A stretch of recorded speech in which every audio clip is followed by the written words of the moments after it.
안녕하십니까. 권순장의 브릿지 권순장입니다.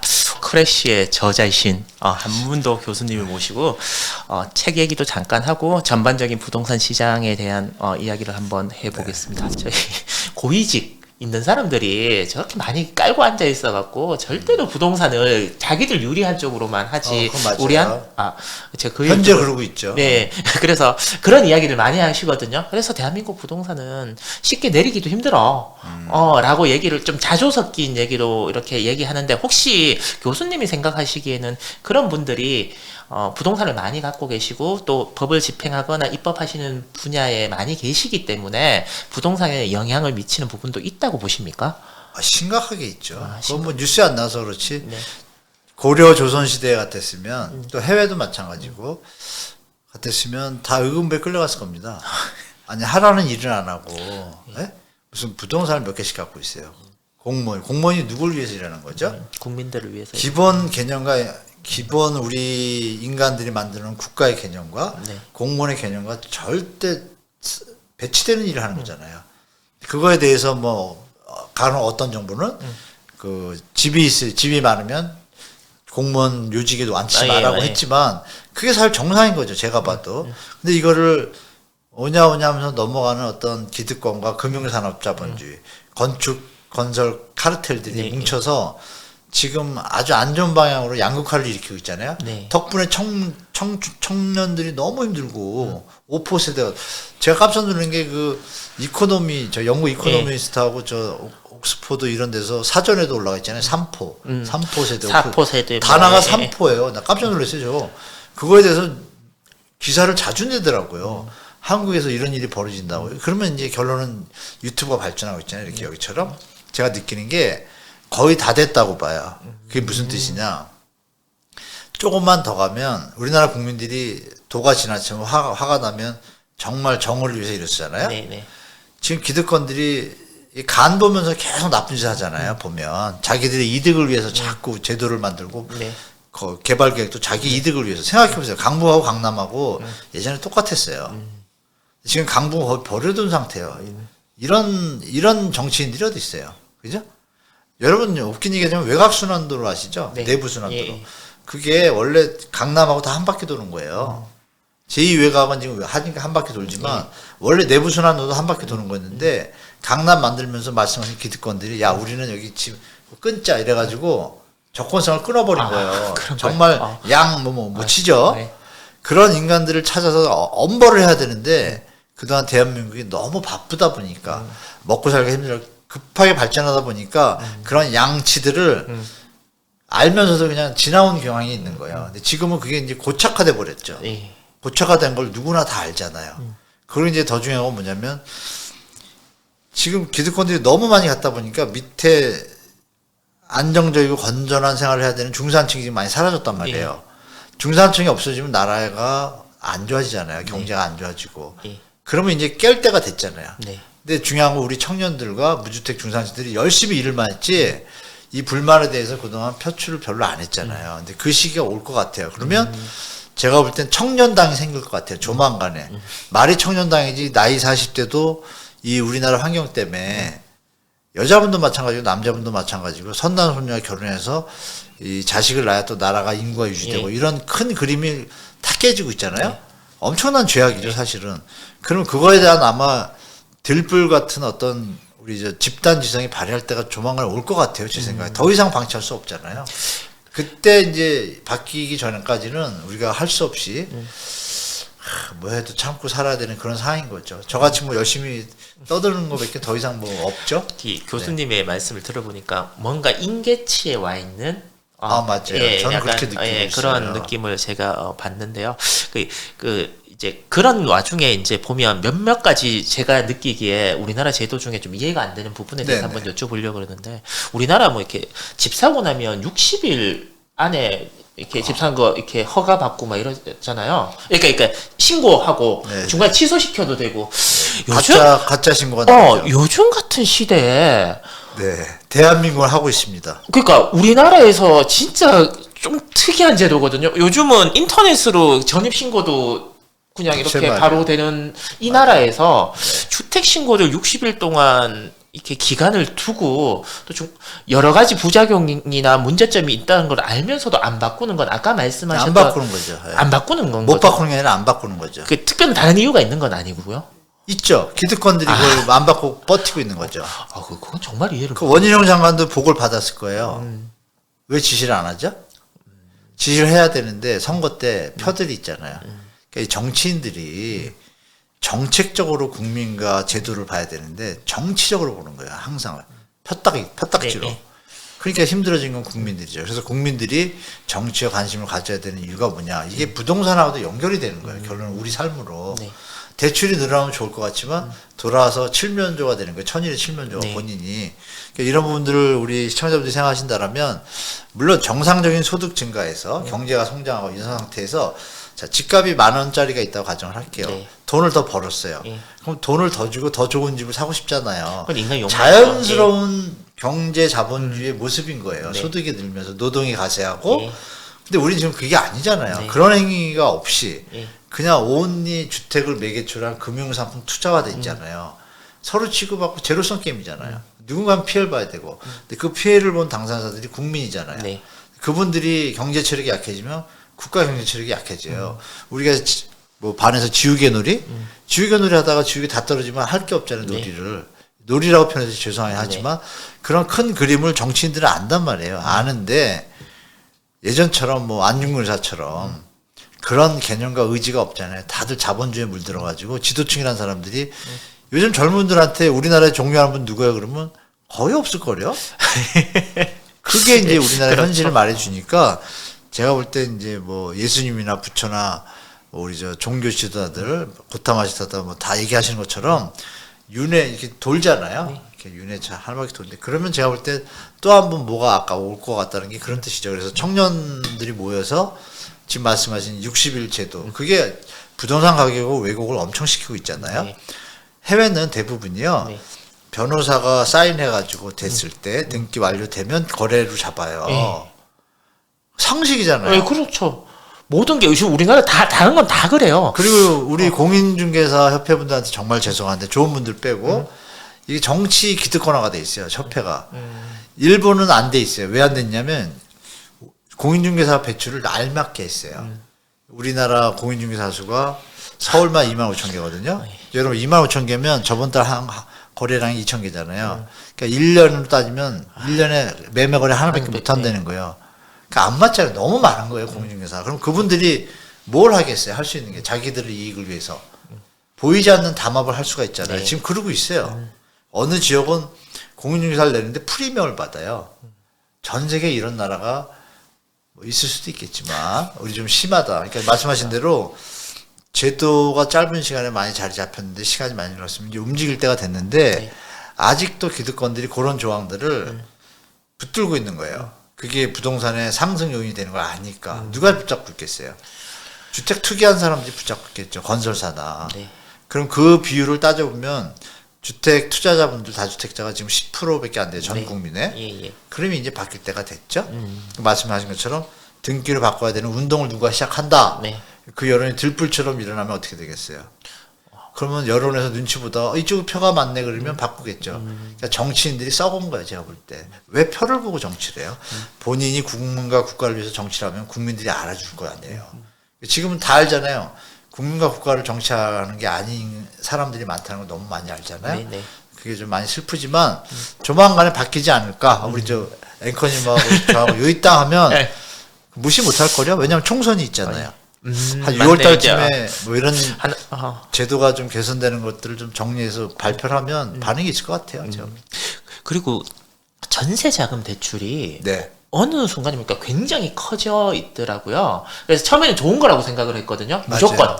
그래, 내가 돈이 없는데 전세는 살아야 되니까 나라에서 싼 이자로 전세 자금 대출을 받아서. 근데 이게 계속 커지고 보니까 어느 순간에 부작용이 굉장히 많이 생겨버린 그렇죠. 제도인 것 같아요. 그렇죠. 이 전세 자금 대출 이 부분에 대한 이렇게 부작용 그리고 어떤 식으로 조금 이렇게 개선을 해야 될지 그런 부분에 대한 의견이 있으시면 좀 알려주시겠습니까? 전세 대출은 뭐 간단합니다.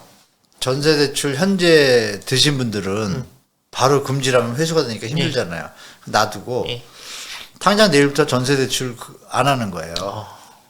그럼 어떻게 되겠어요, 시장이?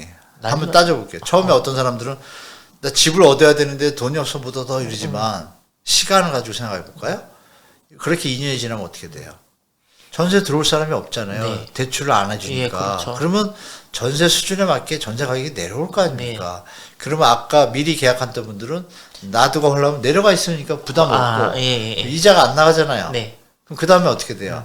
정상적인 소득 수준에 맞는 전세 가격인 거고. 그럼 주택 가격은 어떻게 해야 돼요? 자연스럽게 정상적인 우리 국민들이 부담할 수 있는 수준의 주택 가격으로 정상화될 거고. 네.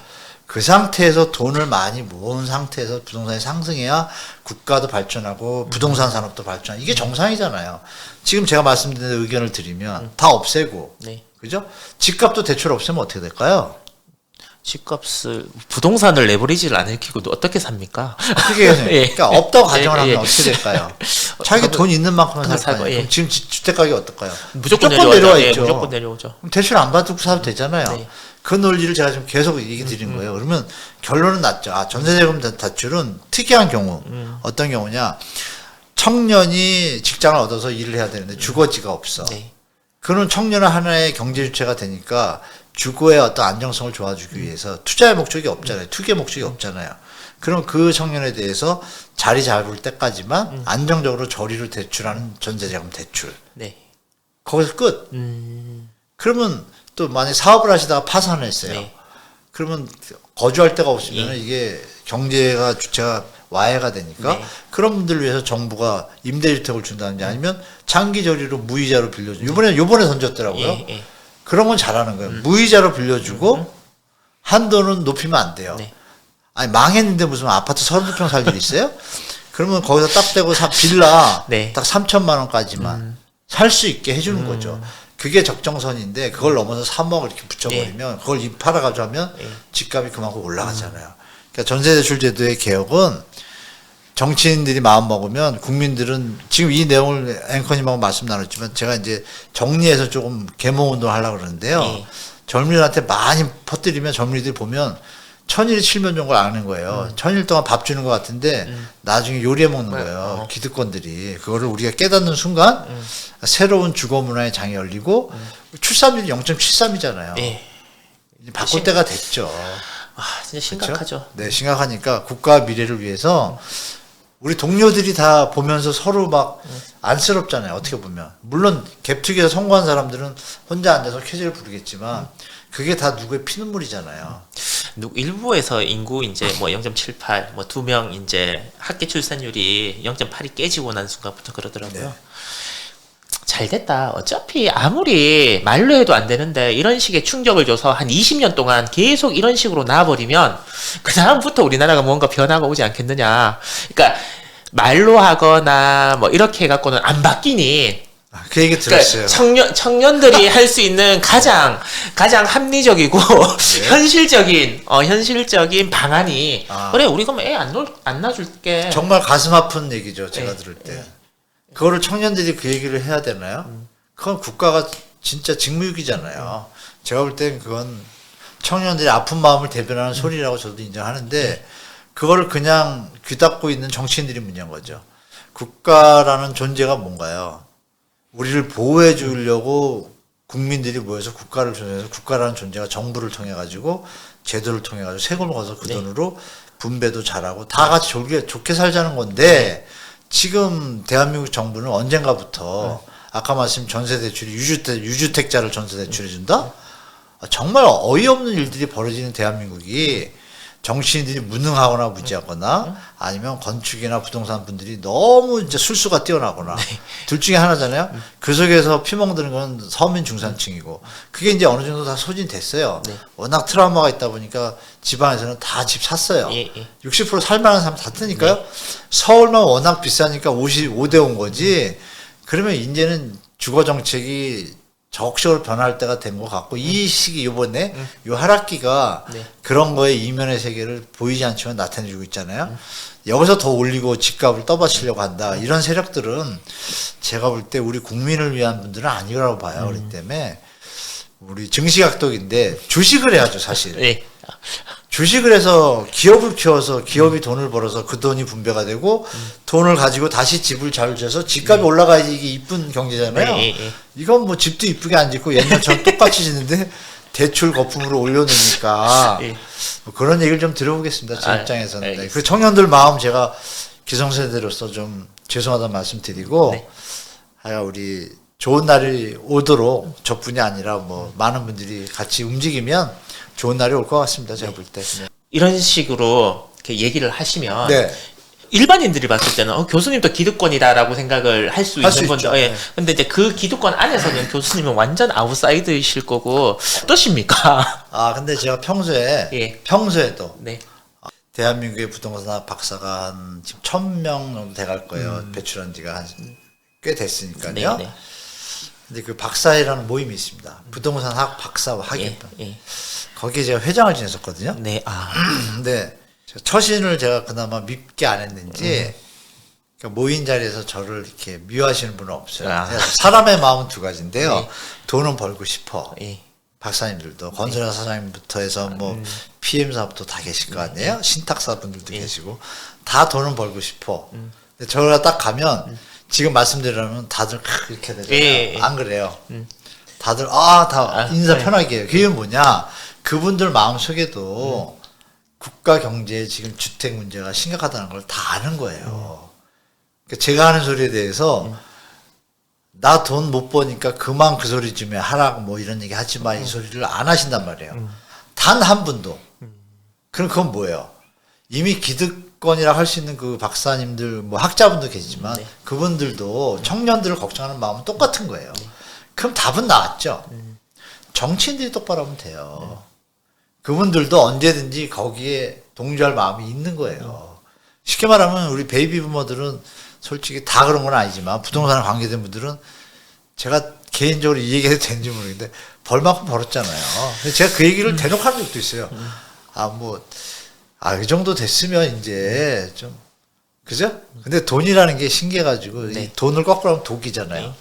사람마다 틀려가지고 독이 되는 사람들은 아직도 돈을 찾는 거예요. 나이가 막 제가 볼 때 다른 세상을 맞이할 준비가 돼요. 이런 분들도 계세요. 실제로 그죠? 나이 90이 돼도 돈 쓰는 분들. 어쩔 수 없어요. 그럼 나머지 분들 정상적이고 지성적이고 좋은 마음을 가진 분들이 한쪽 방으로 옮기는 패러다임이라고 그러죠. 패러다임이 움직이는 때가 오면 좀 좋아지겠죠. 근데 그거에 이제 선봉을 제가 나선 건데 요건 안 하시는 거예요. 왜? 그런 마음이 다 같이 있어요. 그래서 우리는 대한민국 국민이 2002년 월드컵 때 얼마나 잘 뭉쳐요. 처음 봐도 막 악수하고 그 마음이 속에 있는데 자본주의라는 물결이 이렇게 사람들을 약간 잘못된 그 부분으로 좀 물들여 놓은 게 있죠. 그래서 말씀대로 다행인 것은 저를 배척하거나 이런 분들은 전혀 없다. 다들 뒤에서 잘하고 있다는 분도 대놓고 막 못하고 왜냐면 같은 업이니까 대놓고 못하고 이렇게 따라오셔서 잘하고 있다고 그래야 된다고 이런 분들이 꽤 계세요. 좋게 보셨으면 좋겠어요. 저희야 이렇게 부동산에 대해서 이렇게 명확하게 또 어느 정도의 그 위치에 있으신 분 보통 뭐 이렇게 뭐 박사 학위가 모든 걸 증명해 주거나 그 사람의 지위가 모든 걸 증명해 주는 건 아니지만 보통 일반적인 유튜버 분들을 이렇게 보시면 주식도 그렇고 부동산도 그런데 상가 투자 잘해서 아니면 갭 투자 잘해서 내가 갑자기 뭐 100억이 됐다 자산이 사실 자산 100억이라는 것도 잘 따지고 보면 호수가 너무 많지만 그러면 이제 유튜브 방송을 하면서 나는 뭐 5천만 원으로 지금에 왔습니다. 뭐 이런 식의 방송 그런 방송들도 뭐 도움은 되지만 약간 뭐라 그래야 되나 너무나 부동산 찬양? 부동산은 계속 올라야 되는 것이고 이처럼 해야 되는 게 맞다 자본주의는 그런 식으로 이제 방송을 하시는 분들도 굉장히 많이 계시거든요. 또 반대쪽에서 어느 정도 균형감 핀 시각으로 너무 과하다 이거는 아무리 뭐 부동산으로 돈을 버는 것도 중요하지만 아닌 건 아니라고 얘기를 또 하는 부분도 분명히 필요한 거니까요. 맞아요. 그래서 교수님 같은 분이 이렇게 좀 뭐 제가 이런 말씀 드리면 그렇지만 용기 있게 말씀을 해주셔서 제 입장에서는 감사하죠. 보통은 뒤에 계시는 분들처럼 생각을 하시거든요. 누군가 그래 얘기해 주니까 고마운데 나는 안 해. 왜냐하면 난 돌 맞기 싫으니까. 돌 안 되니까 걱정 안 하셔도 돼요. 그리고 참 교수님 우리나라 3년, 5년, 10년 이렇게 봤을 때 어떻게 될 것 같습니다. 뭐 일본처럼 네 앞으로 일본처럼 네. 될 것 같다는 생각을 하세요? 아니면 우리나라만의 또 다른 뭐 이렇게 부동산의 모습으로 변해될 것 같다. 일본식의 방향성을 가진 또 다른 아파트 2 형태로 그러니까 흐름이 유사한 방향성인데 나타나는 현상들은 틀리다고 봐요. 그러면 어쨌든 하락을 할 수밖에 없다라는 거는 맞겠네요. 네. 일단 불장을 겪었잖아요. 네. 우리가 불장은 이제 암만 제가 계산을 해봐도 안 올 것 같아요. 안 온다 이제. 네, 계산이 안 나와요. 특히 이번에 바젤 3 다 아실 거예요. 예. 요새 지금 벌써 바젤 4 얘기 나오거든요.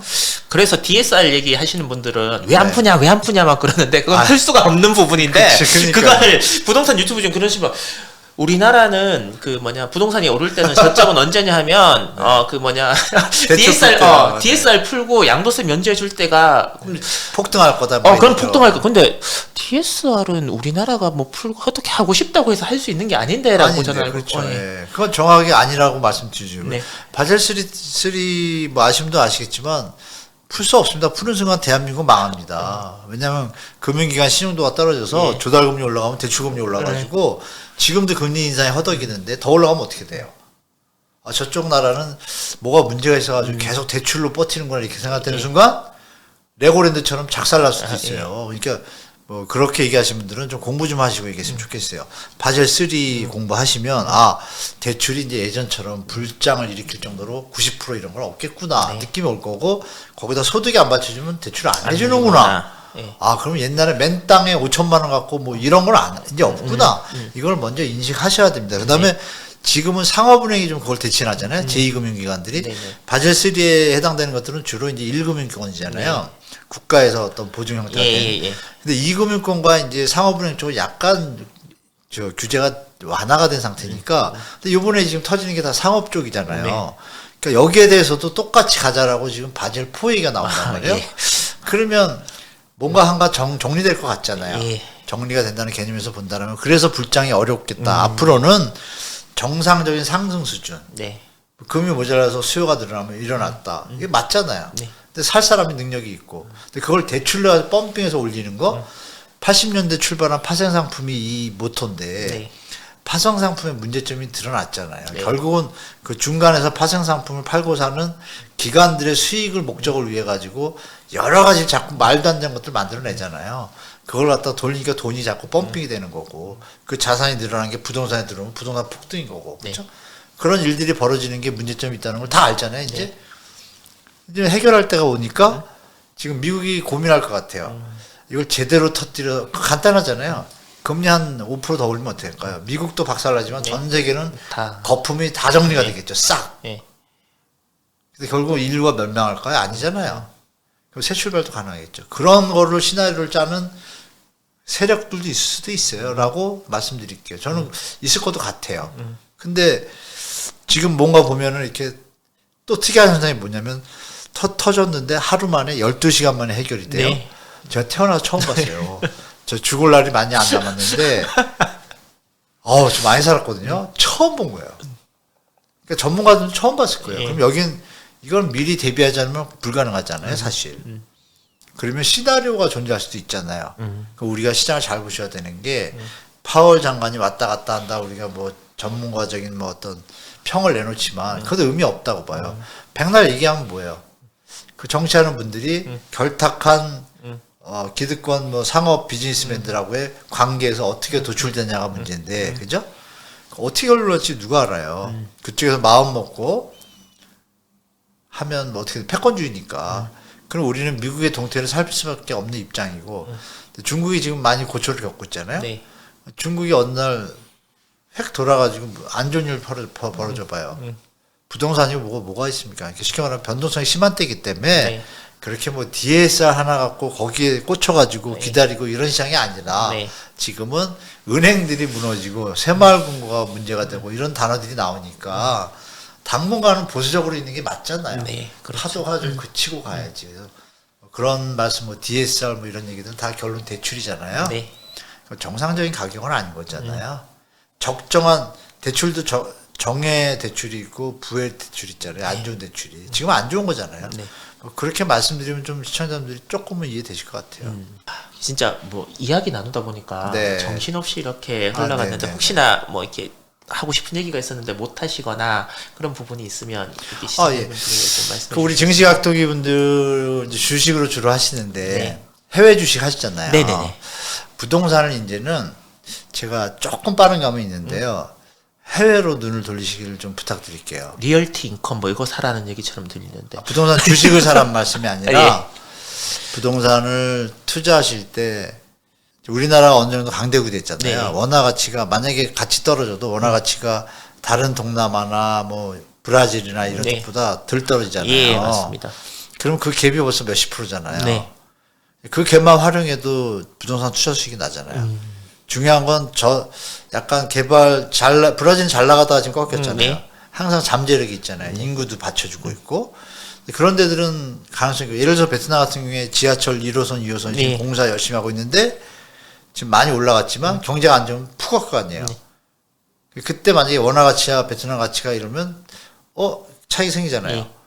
근데 거기는 공산주의를 해가지고 잘못하면 어느 날 정치가 이상해가지고 나가 이러면 다 뺏기니까 안 하잖아요. 예. 그럼 여기서 플러스 알파를 우리 각도기 식구들한테 말씀 올리면 지금 베트남이나 중국이나 동남아들이 약간 공산형 국가들이 네. 좀 있는데 잠재 성장력이 뛰어나잖아요. 네네 맞습니다. 청년들이 너무 많고 예. 우리나라 7, 80년대하고 똑같아요. 네. 그러면 보이잖아요. 그러면 안정적이면 투자할 수 있잖아요. 네. 그러면 언제 안정적이 될지를 우리가 지켜보면 좋잖아요. 네. 힌트를 하나 드리면 네.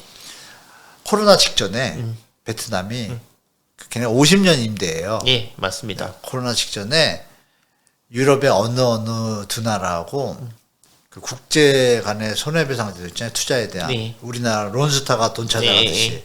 그걸 맺은 거예요. 그 얘기 뭐냐? 이제 개방을 하겠다는 얘기인 거예요. 그건 뭐냐? 소유권을 인정하겠다는 얘기예요. 예. 어떤 룰에 의해서 예. 국제적인 룰을 따를 마음을 막 지금 갖고 있단 말이에요. 네네. 그러면 딱 풀린 날 가서 사는 사람이 최고겠죠. 그것도 저렴한 거 찾아가지고 그러면 네. 미리 알아야겠죠. 네. 근데 또 터키 같은 경우 터키가 저번에 50% 급락했잖아요. 네. 그래서 맞습니다. 사두면 돈이잖아요. 그때 막 러시아 사람들이 금을 들고 와 실물 금으로 맞아요. 샀다 뭐 이렇게. 근데 우리는 얘기하지. 계속 안에서 그냥 예. 갭 투자만 하고 예, 있잖아요. 아. 바보같이. 그래서 해외여행 자주 가시잖아요. 네. 그 해외여행 간 나라에 간 김에 부동산 공인중개사 다 있어요. 예. 두세 분만 연결해 오신 다음에 요새 구글 번역되니까 소통하시면 네. 정말 기가 막힌 기회가 올 겁니다. 제가 볼 때. 그리고 아마 우리나라에도 그쪽 부분에 전문적으로 하는 회사들이 생기기 시작했거든요. 네. 옛날엔 별로 없었고 그런 부분에 좀 관심을 가지셔서 러시아 같은 데 광개토대왕이 호령하던 다 우리 땅이었잖아요. 거기에 여러분 아시지만 제가 놀러 갔다 깜짝 놀란 게 러시아에 갔는데 남양알로에 있잖아요. 예. 300만 평 아, 가지고 예, 왔어요. 예. 봤더니 와 어마어마한 거예요. 그러면 이거 우리 땅 같은 느낌이 들어요. 근데 러시아 사람들이 우리나라 보고 하라 그래요. 근데 안 가잖아요. 네.